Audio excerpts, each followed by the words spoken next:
Hey baseball legends, today we're diving into one of the fastest and most electrifying players of the late 1970s and early 1980s.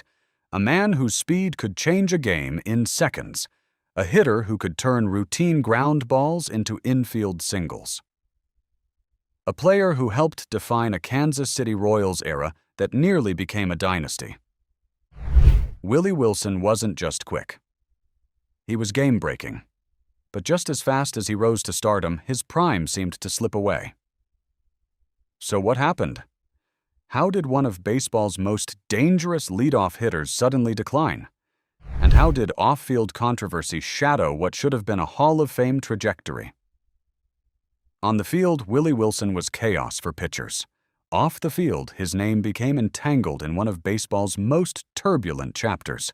If you love deep dives into forgotten legends and complex careers, hit that subscribe button, because this story is layered, dramatic, and often misunderstood. Are you ready? Let's go.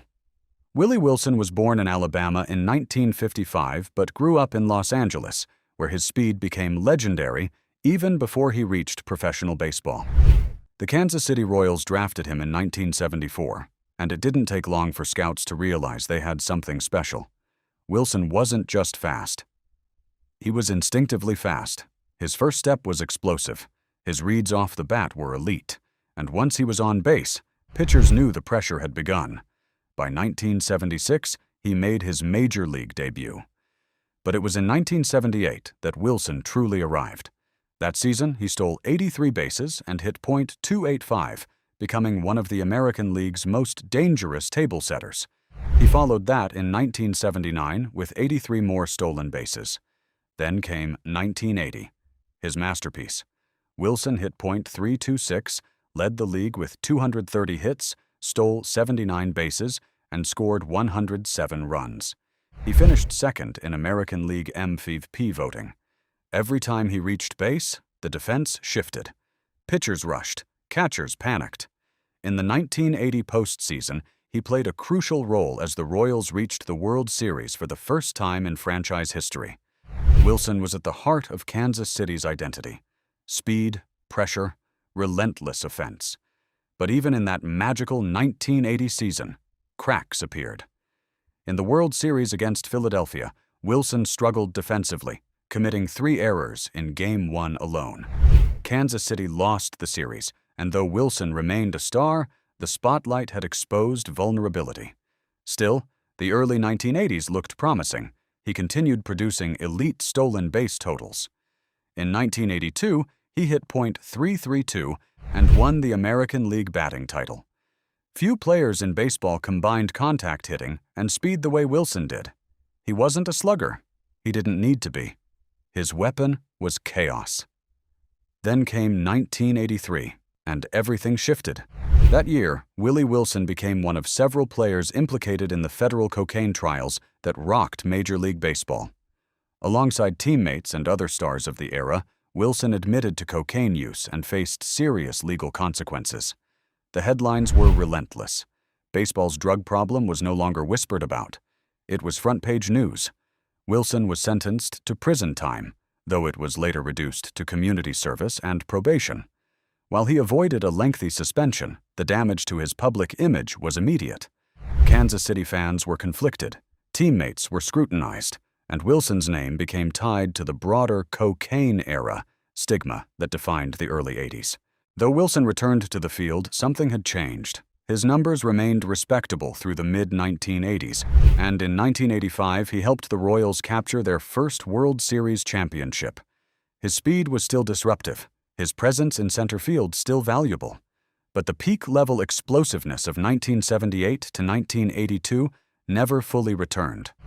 Baseball is unforgiving when a player's game depends on speed. Once legs slow, even slightly, margins disappear. In the late 1980s, Wilson's stolen base totals declined. His batting average dipped from elite to solid.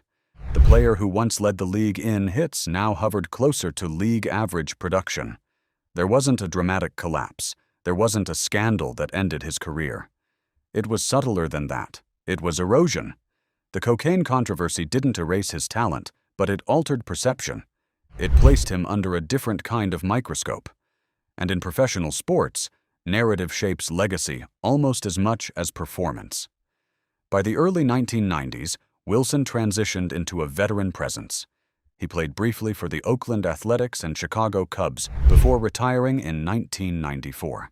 His final numbers were impressive: over 2,200 career hits, 668 stolen bases, a .285 lifetime batting average, 2 All-Star selections, a batting title, and 2 World Series appearances with 1 championship ring.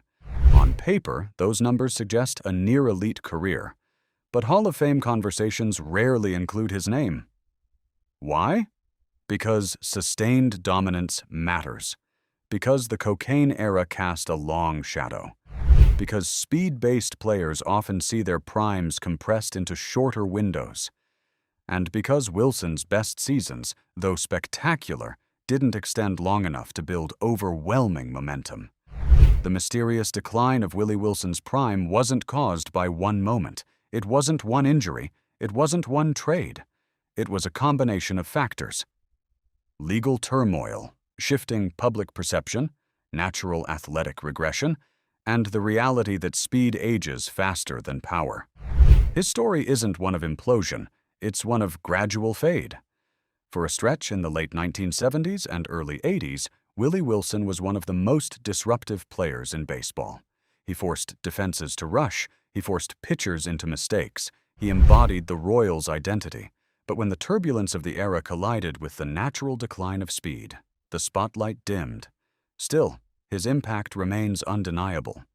He helped push Kansas City into contention. He defined the leadoff role in his era. He proved that speed alone could tilt the balance of a game. Willie Wilson's legacy is complex.